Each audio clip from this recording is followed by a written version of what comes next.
ainda mais especial hoje, é o dia da minha mulher, da minha esposa, da minha companheira, né?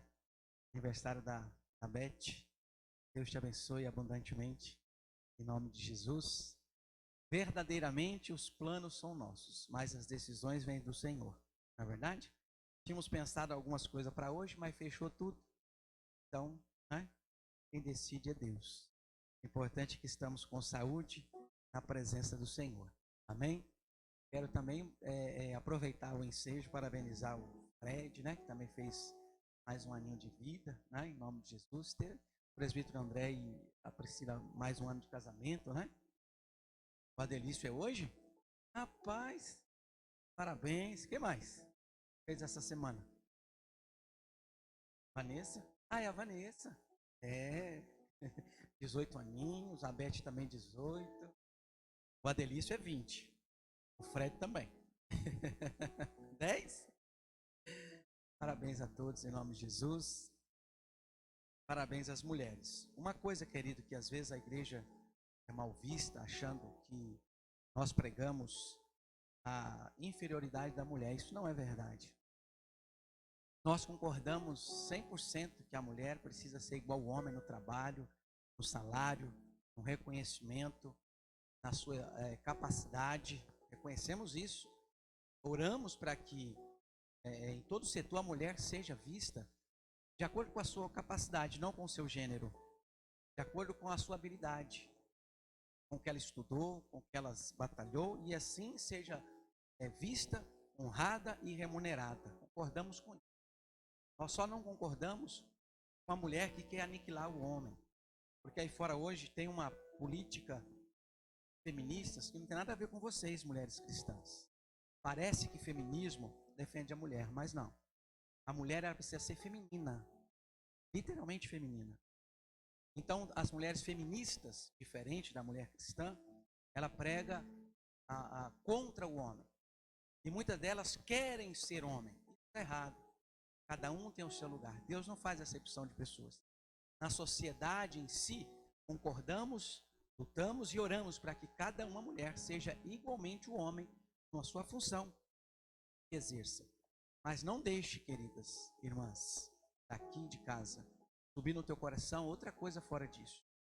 Porque a gente vê muitas feministas, como eu disse, pregando, querendo aniquilar o homem, revoltada com o homem porque o homem não dá a luz. Aí já vira outra coisa, irmão. Já vira outra coisa. Irmã, eles ficam bravos porque os homens é que era para dar luz, sabe? Então aí a gente já está questionando o Criador, já é outra coisa. É como se eu ficasse revoltado com Deus porque eu nasci mineiro. Não é possível, porque eu não nasci na Europa. Entende que é uma coisa que não tem cabimento? Mas agora, concordamos, como eu disse, volto a repetir, e oramos para que a mulher seja valorizada, como deve ser. Se a mulher exerce a mesma função, tem que ser remunerada do mesmo modo.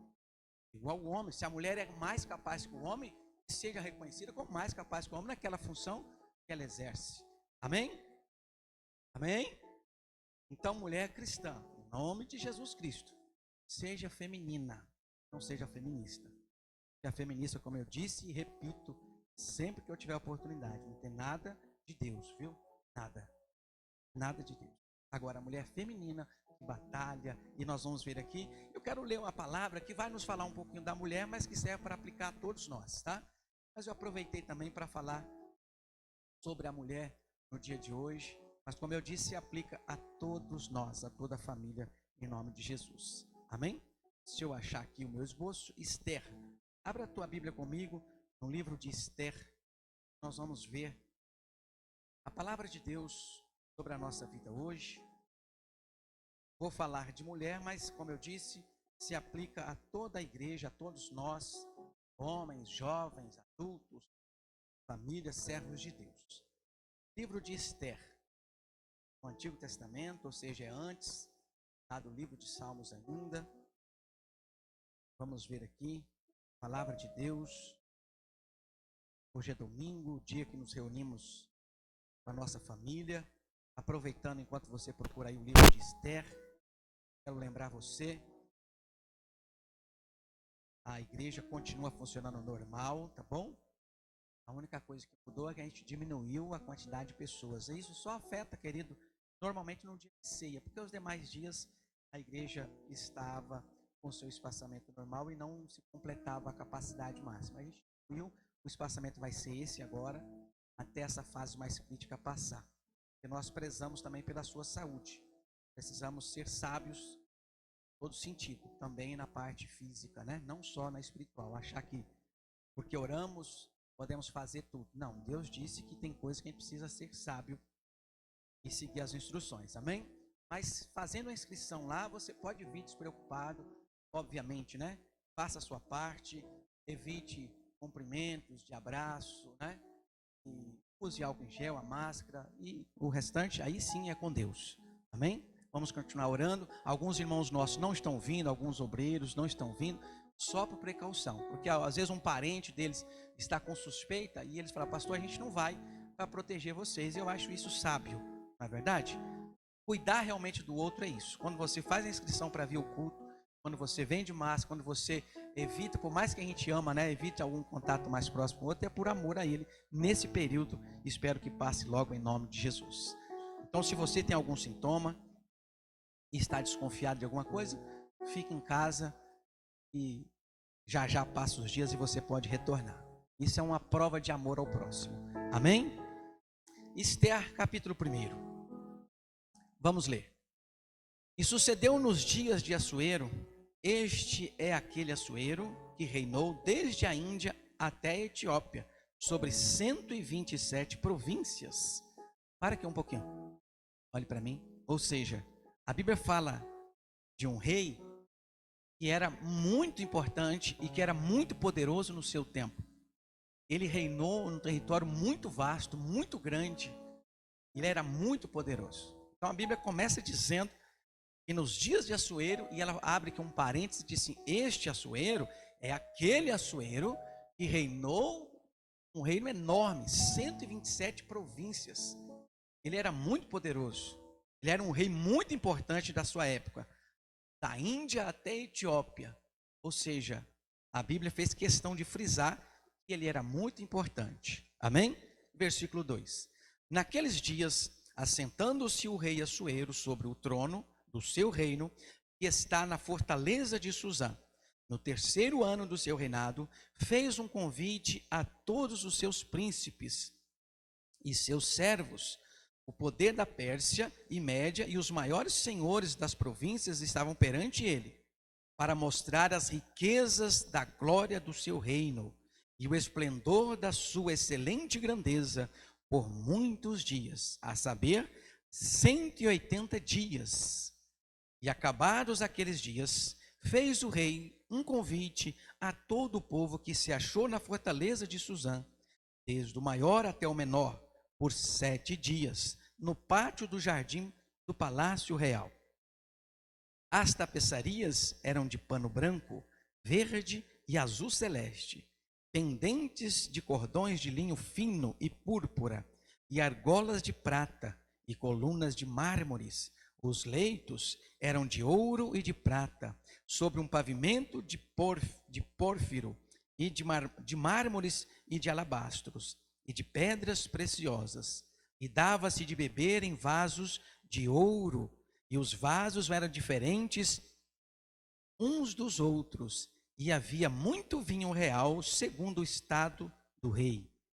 E o beber era por lei, feito sem que ninguém forçasse o outro, porque assim o tinha ordenado o rei expressamente a todos os grandes da sua casa, que fizesse conforme a vontade de cada um. Também a rainha Vasti fez um banquete para as mulheres da casa real do rei Assuero.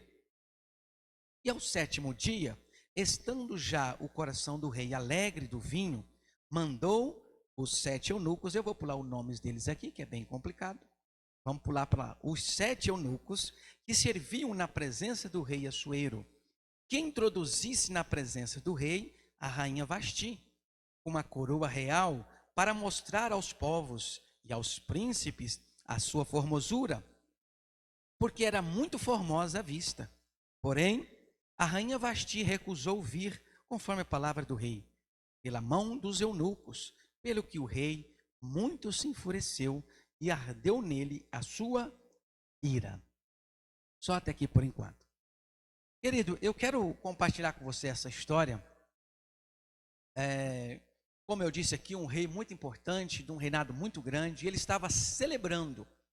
E ele convidou a todos os seus vizinhos, de todas as autoridades daquela época, e que fazia vizinhança àquele reino, que pertenciam àquele reino, estava nessa festa. A Bíblia diz que foram 180 dias de festa, para todos em aberto. E aqui nós descrevemos os itens que eram usados naquela festa. As taças eram de ouro, os vasos também. E cita aqui que era muito luxuoso, e ele estava fazendo essa festa para mostrar o poderio que ele tinha. Porque, como nós sabemos, querido, o que vale neste mundo terreno é aquilo que se vê, não é verdade? Ainda hoje nós vemos as potências mundiais, no dia que comemora a sua independência, ou no dia que comemora o Dia Nacional daquele país, eles circulam com poderio bélico, né? Com vários soldados desfilando, com armas, com mísseis. Por quê? Porque ainda hoje o mundo contemporâneo, sem Cristo, entende que o que vale é aquilo que se tem para ver, aquilo que se tem para mostrar. E nós vemos, querido, principalmente nessas potências que são mais fechadas, são comunistas, aonde ali, querido, aqueles soldados marchando, parece mais uns soldadinhos de chumbo, né? Eles mexem-se, todos eles no mesmo momento, e parece até que foi montagem, né? Alguém já viu isso? É impressionante como que parece que não parece ser indivíduos, parece ser um só. Porque eles querem mostrar que tem poder, que são disciplinados. E aqui o rei Assuero estava fazendo a mesma coisa. E a Bíblia conta que depois de 180 dias fazendo a festa para todos, ele falou assim: agora vamos fazer mais 7 dias de festa. 7 dias para nós já seria um absurdo. 7 dias seguidos de festa. E ele, depois da festa, para falar assim: não, agora só uma comemoração simples aqui, mais 7 dias de festa. E agora eu quero chamar todos da minha casa, ou seja, todos do meu reinado aqui, todos que estão aqui na fortaleza. E a Bíblia fala que a rainha também falou assim: opa, eu quero fazer também para as minhas amigas, para as mulheres. Os homens, clube do Bolinha lá, clube da Luluzinha aqui, vamos fazer também para as mulheres aqui. E ela fez então uma festa enorme para as mulheres do palácio. O problema é que ao final, querido, desses 7 dias, o rei quis mostrar a sua rainha também. Porque naquele tempo, o rei tinha a rainha como também algo de precioso para se mostrar. Ele queria se exibir que a rainha era bonita, era formosa. Ele queria que ela colocasse a coroa. Ele queria que ela se vestisse, né, com os trajes reais que cabia a ela. Porque ele queria mostrar para os seus a sua rainha. Mas a Bíblia fala que a rainha não quis ir. E o problema, querido, é que nesse contexto da história, a rainha ela tinha que obedecer ao rei. Era caso de vida ou morte. Se o rei mandasse chamar a rainha e ela não fosse, ela poderia ser morta por isso. Do mesmo modo que se a rainha entrasse à presença do rei também, sem ser chamada, da mesma forma, ela poderia morrer também. Então, por que será que Vasti não foi à presença do rei, sabendo que era algo de suma importância? Eu quero aplicar na minha vida e na sua vida aqui, querido, algo que nós aprendemos aqui. Hoje em dia também nós estamos querendo, ou talvez não nós estejamos querendo, mas estamos vivenciando a nossa volta e presenciando a nossa volta, que é o tempo de eu quero olhar mais para mim, eu quero ser feliz, eu quero viver a minha vida. Talvez Vasti falou assim: não, eu tenho a minha festa, o rei fez a festa dele, mas eu tenho a minha. Eu não vou largar a minha festa para ir na festa do rei, para ele se exibir comigo. Eu vou ficar na minha festa. Eu não quero aqui entrar na questão, querido, se Vasti devia obediência ao rei como princípio de vida ou morte ou não. Não está em discussão isso aqui. Está em discussão, querido, que eu quero olhar com você, que talvez, a Bíblia não cita, mas talvez Vasti colocou no coração de não querer fazer a vontade do outro e fazer a sua. E eu quero aplicar na minha vida isso, para que nós possamos aprender. Talvez, muitas vezes hoje, eu também não quero me submeter à vontade de outro. Eu quero fazer a minha vontade. Eu quero participar da minha festa, do meu momento. E nós, como servos de Deus, estamos, entre aspas, do mesmo modo que Vasti. Ou seja, nós somos submissos a um rei. Existe um rei sobre nós, espiritualmente falando. Vivemos num país no qual é presidencialismo, não é reinado. Mas na vida espiritual, nós somos súditos de um rei. E a Bíblia compara a igreja como a noiva de Cristo, submissa a Ele. E eu quero aplicar essa história, querido, na minha e na sua vida. Quem sabe hoje, nós como a igreja de Cristo, nós como aqueles que deveriam se submeter ao rei, estejamos também recusando o convite do rei e querendo viver as nossas vontades, das nossas maneiras.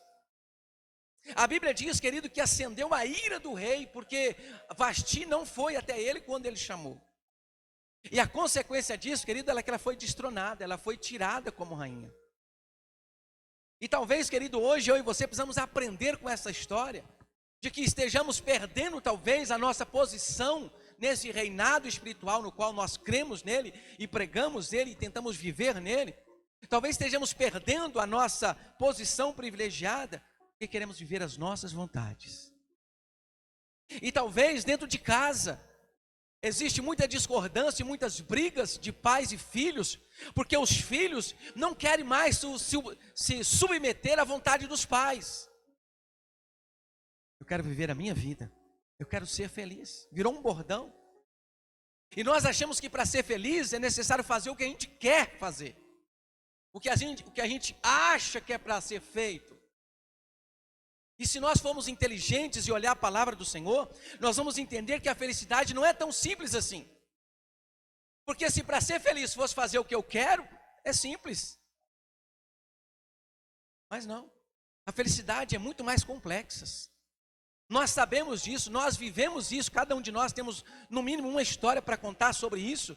E vemos relatos na Bíblia, testemunho de outros irmãos que nos contam, ou como eu disse que nós já vivemos, que muitas vezes para encontrar a felicidade tivemos que ir longe, e quando chegamos longe olhamos para trás e vivemos, nossa, a felicidade estava do meu lado, mas foi preciso ir longe. Muitas vezes é preciso a gente ser ameaçado do nosso conforto de vida para a gente acordar e ver que sempre fomos felizes e nunca vimos. Muitas vezes é preciso, querido, a gente sofrer uma certa, vamos dizer assim, passar pelo deserto para a gente acordar e olhar para trás e dizer, puxa vida, eu sempre tive tudo que eu quis, ou melhor, eu sempre tive tudo que eu precisei e sempre achei que não tinha. Então a igreja de Cristo precisa olhar a palavra e aprender com os erros que estão relatados aqui, e aprender com os acertos que estão relatados aqui, para que nós possamos ter uma vida melhor e sossegada diante do Senhor. Vasti, ela perdeu o seu trono, ela perdeu a sua posição privilegiada, porque ela não quis entrar na presença do rei. Ela não quis largar a sua festa e participar da festa do rei. Ela não quis largar a sua vida cômoda, a sua vida prazerosa, para fazer a vontade de outro. Quantos de nós, irmãos, vamos ser honestos diante do Senhor, temos privilegiado o nosso conforto em detrimento de outros? Talvez poderíamos fazer muito mais e não fazemos porque olhamos no nosso conforto. Porque muitas vezes nós olhamos e dizemos, não, eu mereço. E eu até brincava com isso no tempo que eu trabalhava na empresa, há uns 5 anos atrás. Um amigo meu chamado Júlio, a gente até brincava isso um com o outro, principalmente em questão de valores. Às vezes, exemplo, às vezes ele comentava, nossa, o meu celular tá falhando, tá bugando. Aí eu brincava com ele, você merece, você trabalha, você se esforça, você merece, compra um novo, compra esse último que saiu agora, de 10 mil reais, você merece. Por que a gente brincava assim? Porque eu e ele sempre nos preocupamos com questões de administração. E a gente sabe, em questões financeiras, que nem tudo que eu mereço, eu posso. Porque quem não merece uma casa maior, melhor, um carro maior, melhor, uma roupa melhor, quem não merece? Quem trabalha, não é verdade? Merecemos, mas nem sempre podemos. Por isso eu brincava assim com ele. E hoje nós estamos achando a mesma coisa, eu mereço. Enquanto na verdade a gente precisa ser mais sábios, dentro de casa, dentro da igreja, no casamento, na sociedade, principalmente com Deus. Às vezes achamos que merecemos uma vida melhor e falamos, Deus, por que eu estou nessa vida? E na verdade, se a gente for olhar a raiz da palavra de Deus, querido, o que nós merecemos, você já sabe. Mas Deus, pela infinita graça dele, nos dá, querido, mais um fôlego de vida e nos livra da condenação eterna pela graça e a misericórdia dele. Então é tempo da gente viver. Será que eu, como jovem, estou querendo viver as minhas vontades? E eu vou dizer para você, sem medo de errar, serve para todos, mas pegando aqui os jovens, em nome de Jesus, pela palavra de Deus. Se você, jovem, continuar fazendo a sua vontade, você vai quebrar a sua cara, você vai se arrepender amargamente lá na frente. Escute o que eu estou falando.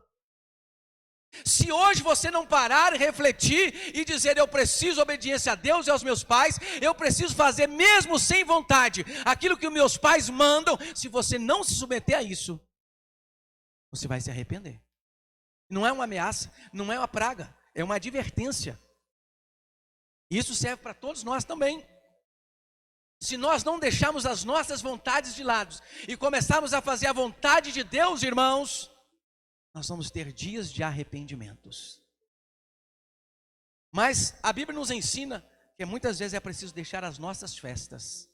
Como nós temos o hábito de dizer aqui, quem serve a Deus, em vários momentos precisa deixar a sua cama quente para acudir o outro, o seu prato de comida quentinho para acudir o outro, porque foi para isso que Deus nos chamou. É tempo de nós pensarmos mais no próximo, deixar as nossas festas. Quando eu digo festa, estou dizendo no sentido de a nosso prazer pessoal, a nossa comodidade pessoal, e socorrer o outro. Quem está entendendo? Agora, querido, eu quero ver com você a segunda parte da palavra de Deus. Está no capítulo 4. Esther, capítulo 4.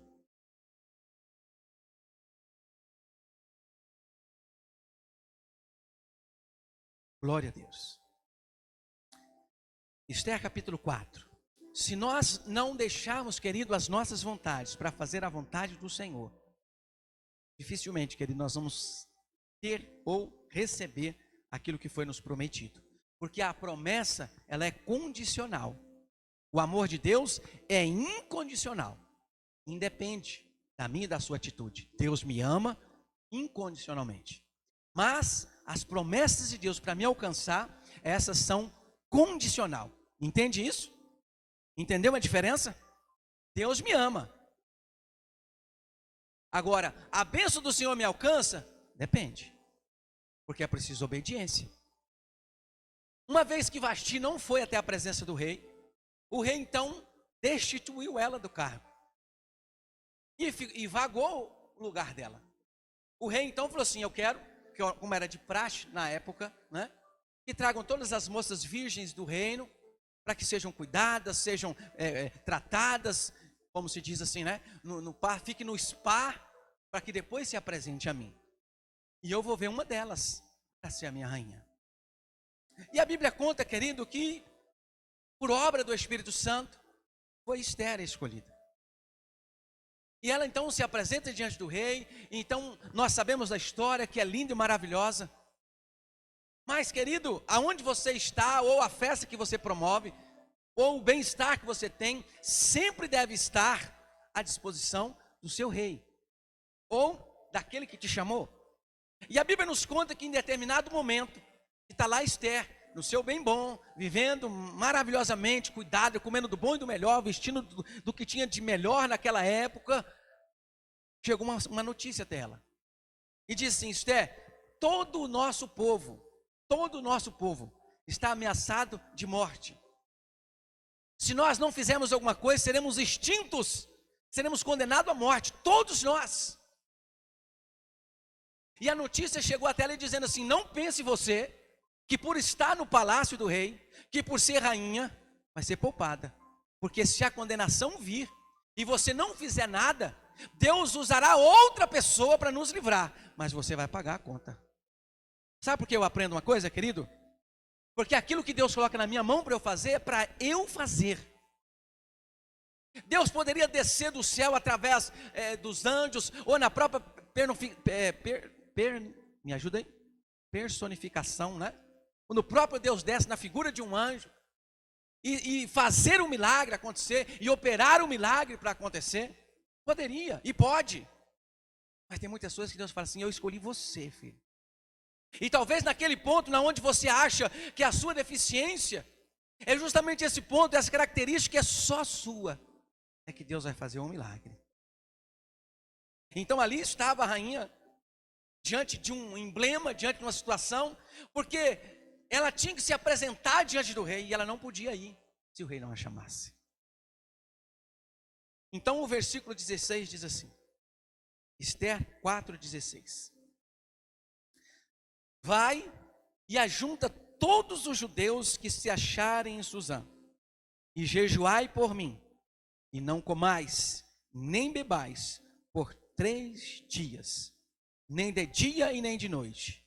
E eu e as minhas moças também assim jejuaremos, e assim irei ter com o rei, ainda que não é segundo a lei, e perecendo, pereço. Ou seja, se tiver que morrer, que morra. Esther encontrou aqui, querido, uma causa pelo qual viver ou pelo qual morrer. Uma vez que chegou essa história que eu acabei de dizer sobre ela, ela falou assim, tá bem, então eu vou entrar na presença do rei, para a gente poder pedir que mude essa lei que está colocada sobre nós. Mas antes de ir, eu vou orar e vou jejuar. E eu quero que todos, meus irmãos, façam o mesmo por mim. Orar e jejuar. Aí eu me lembro, querido, a importância do ensinamento e a diferença de Esther e de Vasti. Vasti, querido, por não querer abrir mão da sua festa pessoal, ela não foi até a presença do rei. Já Esther, correndo o risco de morte, ela disse, primeiro eu me consagro, eu me santifico, para que depois então eu coloque a minha vida à disposição do Senhor. Se for para viver, aleluia, se for para morrer, que assim seja. Qual de nós crentes estamos a esse ponto? De colocar a nossa vida verdadeiramente à disposição do reino de Deus, da obra do Senhor, em benefício dos meus irmãos. Quando Jesus morreu na cruz, Ele deixou para nós escrito o quê? Não há amor maior do que dar a vida pelos meus irmãos. Não é isso? E Ele deu o exemplo. Ele falou assim, agora vai e faz o mesmo. Não no sentido literal de você ser pendurado numa cruz. Embora em algumas regiões do mundo, não no país, mas do mundo, muitos irmãos nossos hoje, nesse momento, estão sim colocando as suas vidas em risco para pregar o Evangelho. Mas nós temos o privilégio de sair de casa bem arrumado, à frente de todos, com a Bíblia na mão, cantando e glorificando a Deus no meio da rua. E às vezes achamos que está ruim. Muitos dos nossos irmãos em outras partes do mundo precisam se esconder em porões, em cavernas, pegar a sua Bíblia e esconder, porque se virem eles com a Bíblia, a tomam. Às vezes nós não temos dado valor. Mas Esther aprendeu que era preciso santificar, e eu quero comentar rapidamente aqui com você, querido, que nós precisamos nos santificar, é necessário jejuar, é necessário orar. Muitas vezes nós temos sonhos, temos projetos, nós temos ambições no sentido bom da palavra, né? De crescer, de prosperar, mas nós não oramos, nós não jejuamos, nós só murmuramos e dizemos que não temos sorte, que foi abandonado por Deus. A igreja nacional, a igreja brasileira, muitas vezes, querido, ela busca em tudo o seu crescimento, menos em Deus. Quando as coisas apertam, nós fugimos da presença de Deus. Quando as coisas estão doendo em nós, nós paramos de congregar, nós paramos de orar, nós paramos de ler a Bíblia, no qual deveria ser o contrário. Esther, ela aprendeu que quanto pior fica a situação, mais na presença do Senhor deveria estar. Esther aprendeu isso, e é necessário a gente aprender isso hoje também. E ela disse, eu vou orar e vou jejuar, e vocês, meus irmãos, orem comigo, jejuem comigo, porque eu vou entrar na presença do rei, e essa lei que está imposta contra nós vai mudar. Primeiro eu vou me preparar e me santificar, e depois eu vou fazer alguma coisa. Vamos ler o versículo, capítulo 5. Esther, capítulo 5. Esther, capítulo 5. Sucedeu, pois, que ao terceiro dia, Esther se vestiu de suas vestes reais e se pôs no pátio interior da casa do rei, defronte do aposento do rei. E o rei estava assentado sobre o seu trono real, na casa real, defronte da porta do aposento. Para aqui um pouquinho. Nós sabemos que para a rainha entrar, se o rei não permitisse, ela seria morta. Entende isso? Ah, pastor, ela foi lá falar com o rei. É como a esposa hoje falar com o marido. Não. De jeito nenhum. De jeito nenhum. Ela corria risco de morte. E eu quero chamar a sua atenção aqui para a parte A, o início aqui do capítulo 5, versículo 1. Sucedeu, pois, que ao terceiro dia, Esté se vestiu de suas vestes reais. Ao terceiro dia de quê? Eles fizeram 3 dias de quê? Jejum e oração. No terceiro dia, sem comer e sem beber. Porque aqui foi jejum completo, 3 dias, sem comer e sem beber. No terceiro dia, Esté estava linda e maravilhosa para se apresentar diante do rei. No terceiro dia de jejum e oração, com o coração, como nós dissemos hoje, com o coração na boca ou na mão, porque ela não sabia o que haveria de acontecer, poderia ser a morte dela. Ela estava linda e maravilhosa para se apresentar diante do rei. Sabe o que eu aprendo aqui, querido? Se nós realmente queremos algo da parte do Senhor, eu não tenho, querido, que externar as minhas lutas e pelejas, no sentido de quê? De que às vezes eu faço um momento de jejum, de oração, e eu quero que os outros saibam que eu estou fazendo isso, e eu fico com o rosto abatido, para que alguém me pergunte: nossa, irmão, o que foi, o que aconteceu? Às vezes as nossas lutas, querido, nós queremos que os outros fiquem nos paparicando, entende o que eu quero dizer? Não é que eu não posso pedir ajuda, não é que eu não deva pedir ajuda, deve, mas é que eu não preciso passar para o outro a minha luta, no sentido de, oh, coitadinho de mim, ninguém me... Não. O meu rosto, o meu semblante, precisa estar confiado em Deus sempre. Ainda que por dentro o meu coração está quebrado, moído. E ainda que eu já tenha falado com 1, 2 ou 3 irmãos, que já estão me ajudando, ainda que eu já tenha orado e jejuado, entreguei na mão do Senhor, o meu coração está quebrado. Eu já contei para quem pode me ajudar, eu já orei ao Senhor, mas o meu semblante é de vitória sempre, de confiança sempre. No terceiro dia, Esté, querido, jejuou de comida e bebida por 3 dias, se vestiu de vestes reais, se apresentou diante do rei plena. Porque eu aprendo, querido, que todo sacrifício vale quando aquele que está recebendo é Deus. E hoje eu não preciso me sacrificar, querido, subindo escada de joelho.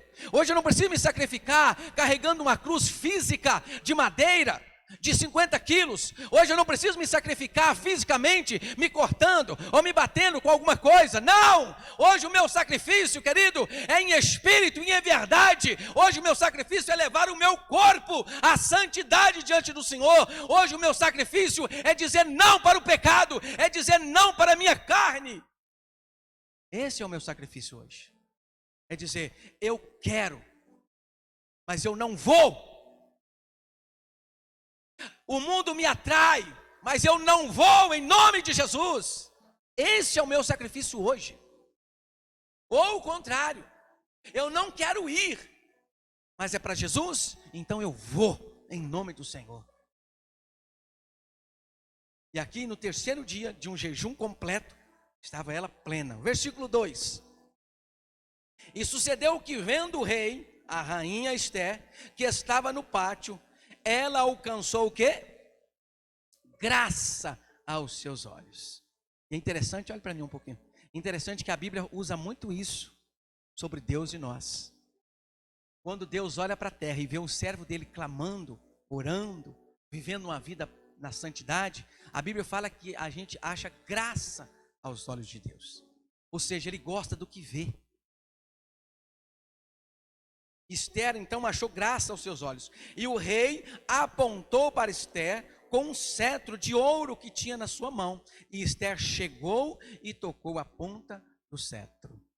Esta era a permissão que o rei dava para a rainha. Se a rainha entrasse e o rei não estendesse o cetro para ela, ela estava morta. Antes que ela chegasse à metade do salão, os soldados, quando a rainha entrava sem ser chamada, o que os soldados que estavam ali faziam? Olhava para o rei. para ver se o rei estendeu o cetro. Se o rei não estendesse os cetros, os soldados já iam até a rainha e a matavam. Mas quando o rei olhou para Ester e viu ela entrando, ele gostou do que viu. Ela estava preparada na alma, no coração, no espírito, e ela também estava preparada no seu físico. Porque para servir a Deus, querido, é com inteireza. Para servir a Deus é por completo. Deus quer sim que eu me santifique, que eu ore, que eu jejue, lógico. E isso estou cuidando do meu espírito. Mas Deus quer também que eu cuide do meu corpo, que é o templo do Espírito Santo. É por isso, querido, que nós não podemos atentar contra a nossa própria vida, porque ela não é nossa. Ester então se preparou espiritualmente, se preparou fisicamente. E quando o rei olhou para ela, ele não viu o espírito, que já estava pronto, mas ele viu o exterior, porque ela também se aprontou exteriormente. É por isso que eu sempre gosto de dizer aqui, querido. Muitas das vezes nós observamos só um lado da palavra de Deus ou da obra do Senhor. Mas Deus espera que, assim como Ester estava preparada por dentro e por fora, nós também.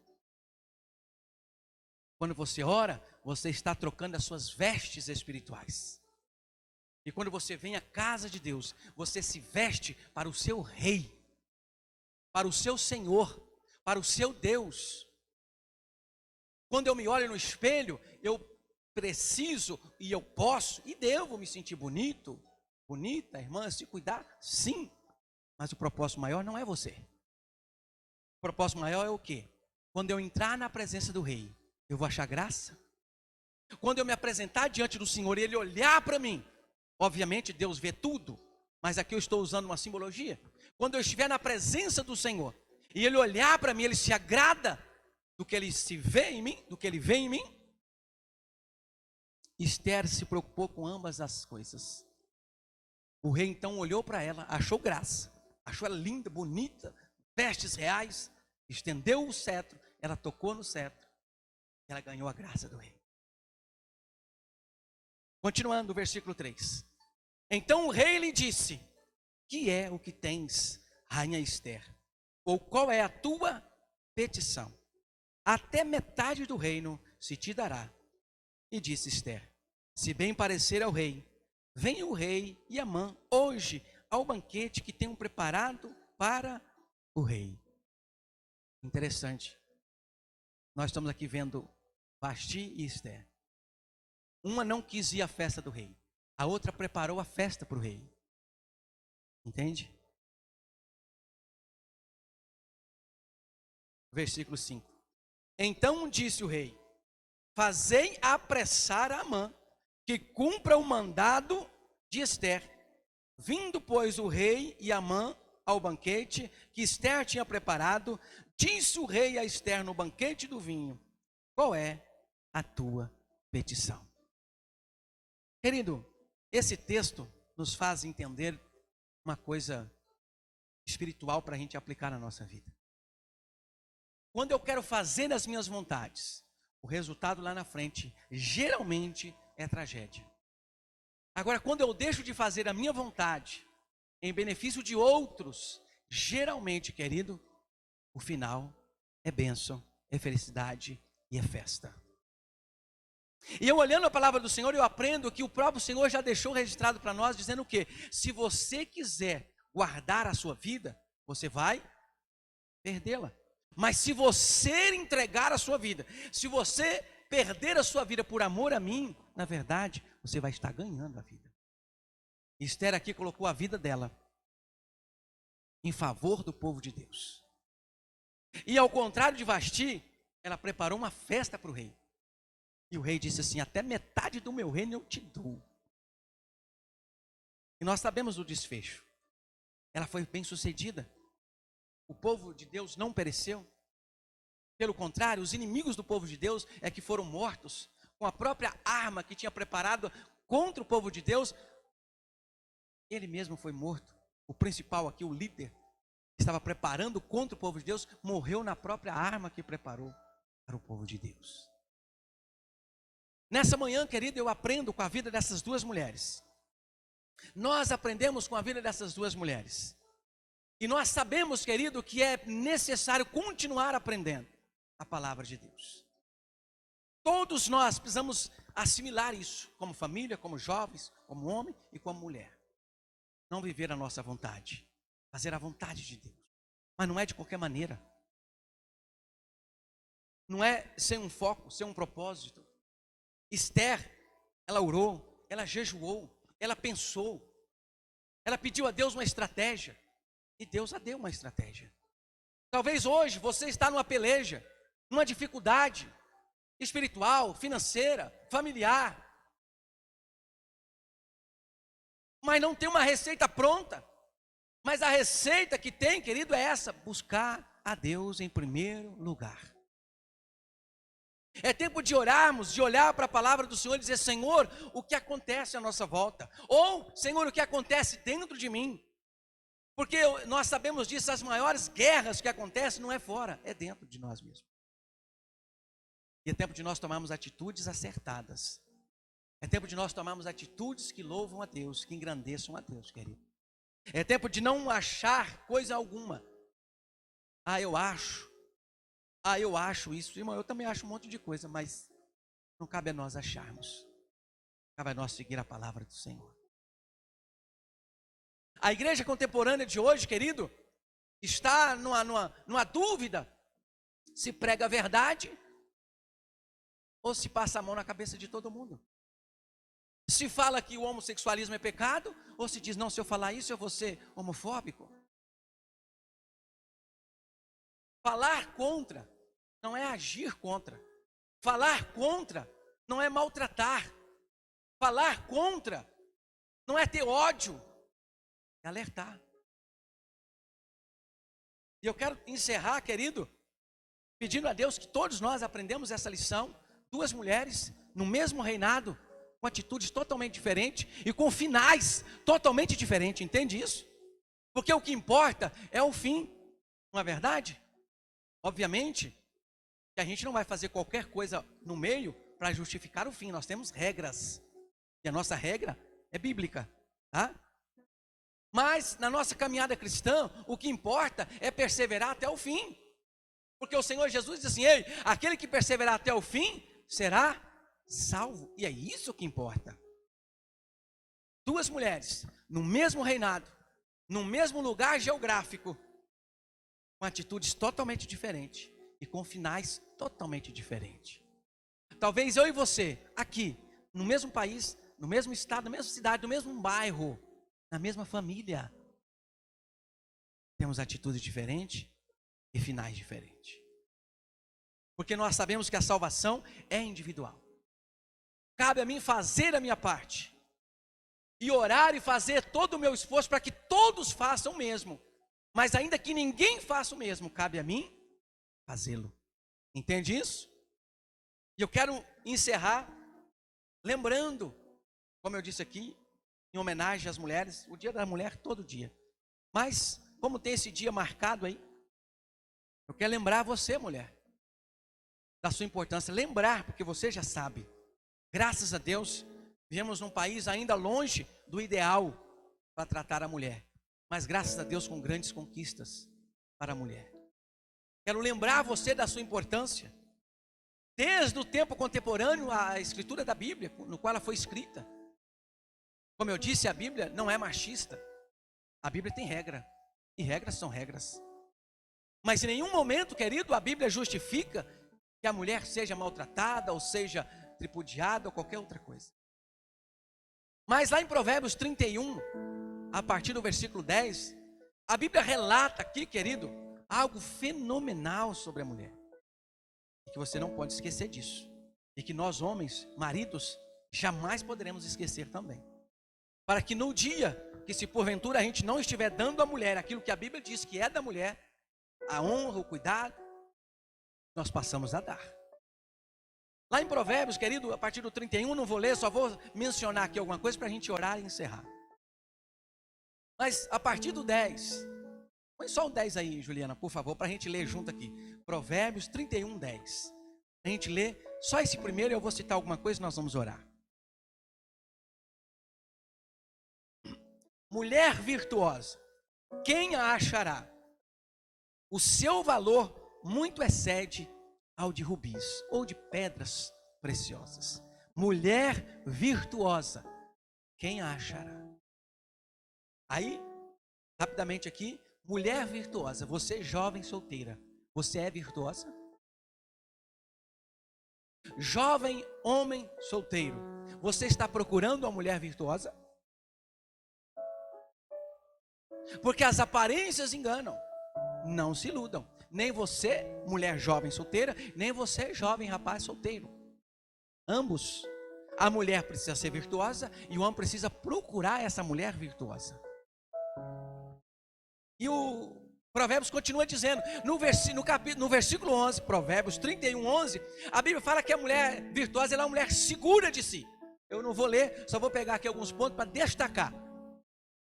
Ela é segura, é uma mulher que confia em Deus, confiante.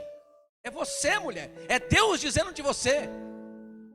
Milhares de anos atrás, a Bíblia dizendo isso, a Bíblia dando adjetivos à mulher, no qual o mundo hoje diz que a Bíblia é machista e etc. Não é. Você, mulher, é virtuosa, diz a palavra do Senhor. Você é segura. No versículo 12 fala que a mulher é educada, é gentil. E a Bíblia já nos lembra em outra parte, dizendo que a mulher sábia edifica a casa.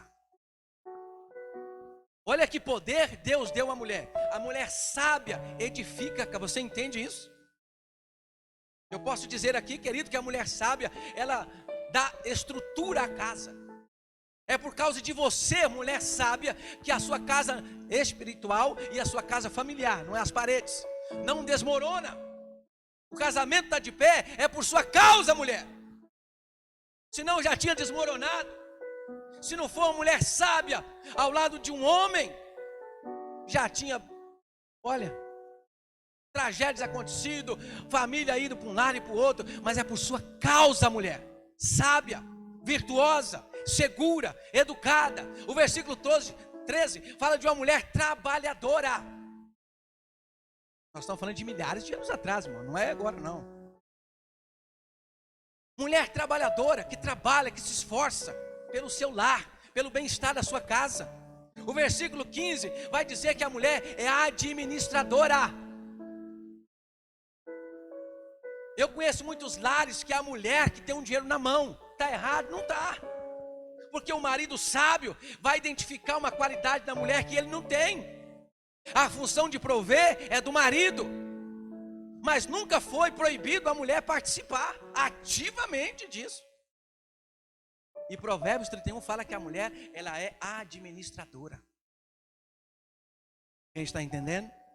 Versículo 16 fala que ela é empreendedora. Milhares de anos atrás. Você, mulher, pode e deve ser empreendedora, empresária. Você pode e deve meter as caras em nome de Jesus, conquistar, crescer, ser formada, ter conhecimentos seculares para o seu trabalho, para a sua função, ter conhecimento teológico para a obra de Deus, para o ministério de Deus, para a obra do Senhor Jesus Cristo, porque Deus diz de você, trabalhadora, empreendedora, administradora, é você, mulher. O versículo 17 fala que você é forte. O 18 fala que você é vigilante. O 19 fala que ela é uma artesã, criativa. Ela cria, ela produz. É você, mulher. O 20 fala de generosidade. Mulher generosa. Mulher é muito mais emotiva do que o homem. Sim ou não? E eu, como pastor, tenho um privilégio de ver isso. Obviamente, eu creio e participo de algumas situações que eu tenho conhecimento, de que o marido é consciente, de que o marido está junto, mas quem mais socorre a igreja é as mulheres. Quando eu peço alguma coisa aqui, são as mulheres que se prontificam a ajudar. seja para vir lavar, seja para doar alguma coisa, para comprar alguma coisa, são as mulheres que me procuram, imensamente maior do que os homens. Porque a mulher é generosa, porque a mulher tem um coração mais manso, porque a mulher se coloca mais facilmente no lugar do outro. Como eu disse, em alguns casos eu tenho conhecimento disso. É óbvio que o marido está junto, mas é a mulher que vai à frente e fala: pastor, conte comigo, estou aqui, vou fazer isso e isso. O mundo mudou? Não, no tempo de Jesus era do mesmo jeito.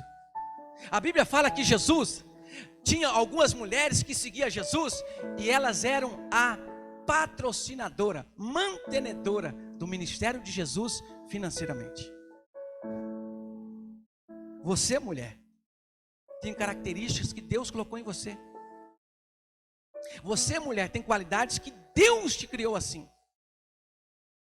Desde Provérbios, depois em Jesus e hoje. Quem está entendendo? A mulher cuidadora. É por isso, querido, que em muitos casos, em muitas situações, né, embora não justificando a ausência do homem nisso, mas é um dom que Deus deu, em maior número para a mulher, de cuidar, de gerenciar a casa. E aí chega o marido, o filho ou os filhos e fala: mãe, onde é que está isso? Mãe, onde é que está aquilo? E você fala: meu Deus, mas é uma qualidade sua. A mulher consegue fazer N coisas ao mesmo tempo. O homem, o que outro dia eu ouvi o pastor dizendo, o homem, se a mulher falar assim: fica olhando o leite ferver, ele fica olhando e derrama. Graças a Deus que não precisa mais ferver leite, né, irmão? A gente usa isso só como exemplo, né? Ninguém mais ferve leite, ferve? Não, né? Não precisa mais, né? Vai na geladeira e pega. Antigamente tinha que ferver, quem lembra? Marido, fica olhando o leite ferver. Estou olhando. Aí depois ele grita: mulher, o que foi? Derramou. Por que você não desligou? Você falou para olhar. Você é virtuosa, mulher. A primeira pregadora do evangelho após a ressurreição de Jesus foi uma mulher. E ela saiu anunciando: Jesus vive. Jesus não está mais morto, ele ressuscitou. Ele está vivo.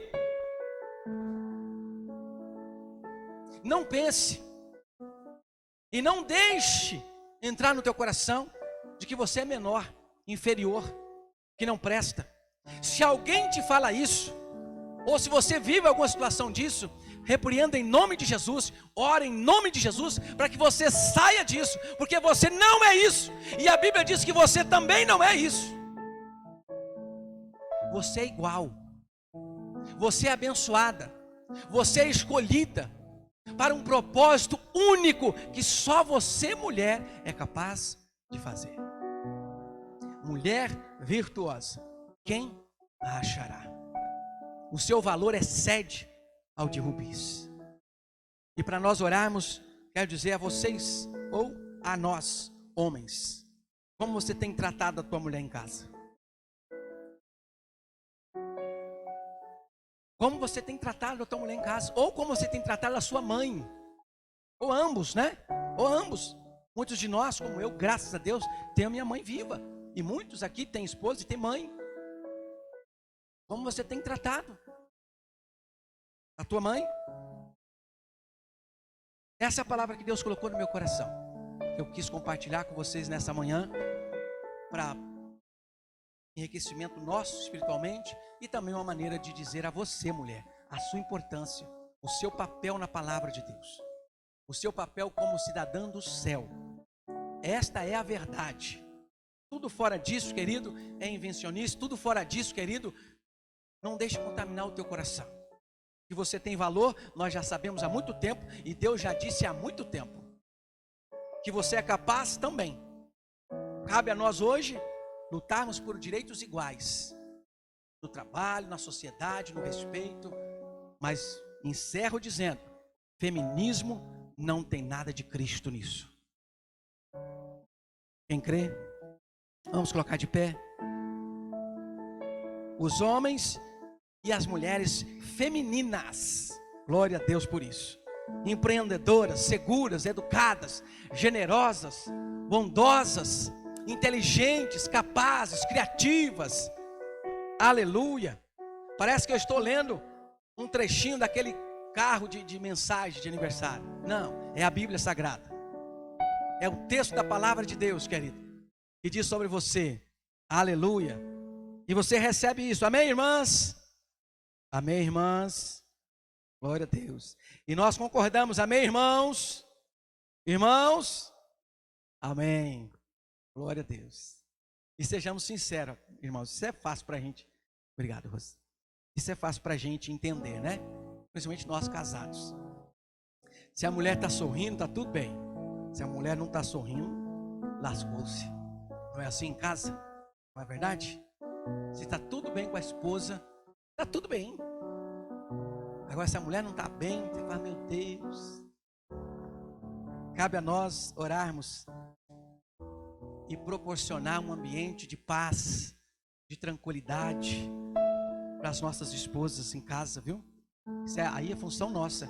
A mulher edifica a casa, ela precisa estar com o coração alegre, esperançoso, sabendo que ela é cuidada e protegida pelo marido. É a nossa função. Não é a gente colocar um fardo pesado em cima da mulher. E a Bíblia fala que você edifica a casa, mulher, vai carregar tijolo. Embora possa, né? Embora possa.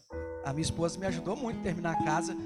A minha irmã me ajudou muito carregando tijolo para construir minha casa, porque eu ainda não era casado.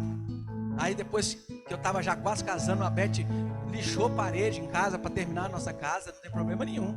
O que eu estou dizendo é impor, é colocar um fardo além. Mas quando a gente está na mesma visão, no mesmo propósito, fazemos tudo com alegria. A esposa pode lixar a parede e carregar tijolo com alegria. O marido pode lavar a louça e estender a toalha com alegria. Quem entende isso? Amém?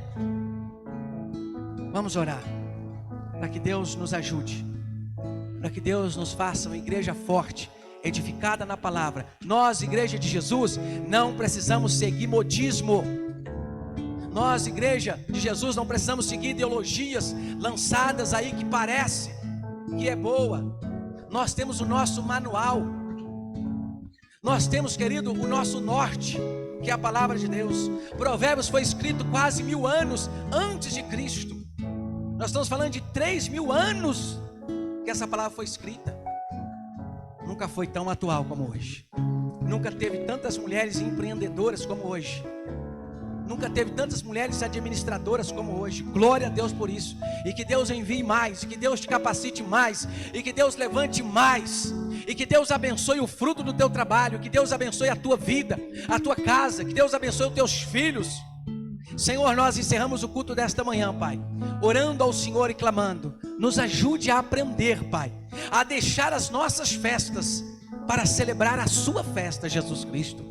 Nos ajude ainda mais, Senhor, a preparar as festas para que o Senhor participe delas, Pai. E na nossa comemoração, ou seja, no nosso dia a dia, sempre caiba o Senhor. Sempre vivamos para a tua glória e para o teu louvor. Nos ensina o princípio da santificação, ou seja, o princípio de servir a Deus, que é orar e jejuar, Senhor. Nos aprenda a amar e respeitar a todos, mas a falar a verdade sempre. Nos ajude, Senhor, como igreja, a triunfar no mundo moderno, no mundo pós-moderno, cheio de ideias conflitantes com a tua palavra. Como, Senhor, te servir de maneira íntegra, honesta, sincera e pregar o evangelho neste mundo conturbado. É isso que nós precisamos, é essa sabedoria, é essa intrepidez, é essa garra que nós precisamos e pedimos hoje. Senhor, nos ajude, Espírito Santo, a ser uma igreja relevante nos dias de hoje, a ser uma igreja que faz a diferença nos dias de hoje. Pai, eu oro e peço que cada um ouvinte da tua palavra, Senhor Jesus Cristo, possa ser modificado, moldado pelo teu Santo Espírito. Que cada um de nós aqui hoje ou em casa possamos refletir e dizer: Senhor, eu preciso mudar, eu preciso me adaptar à tua palavra, eu preciso tomar a forma de Deus. Espírito Santo, que cada mulher tome posse da tua palavra e diga: eu sou alguém a quem Deus criou com N adjetivos. para a obra de Deus, para o bem da obra de Deus, para o crescimento da obra de Deus, para o bem da minha casa, da minha família. É isso, mulher, que tem que estar no seu coração. Se valorize. É isso, mulher, que tem que estar nos seus louvores, nos seus lábios. Se valorize e saiba que você é alguém escolhida por Deus para fazer a diferença nos lares, na sociedade, na igreja. Nós oramos, Senhor, em nome de Jesus. Nós rejeitamos, Pai, o papel que o mundo coloca a mulher como objeto. Não, Senhor, em nome de Jesus Cristo. Nós oramos e pedimos que as suas filhas, Senhor, que as mulheres cristãs sejam diferentes, que se valorizem, Senhor, pelo conteúdo, que a beleza exterior seja apenas um reflexo daquilo que está dentro.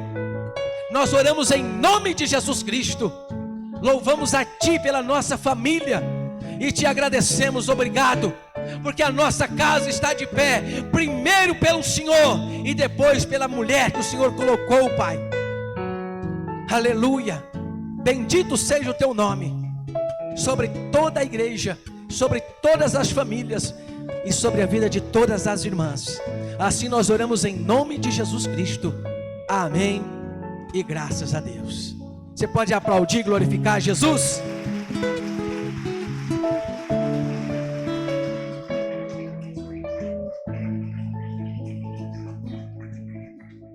Glória a Deus. Vamos orar encerrando.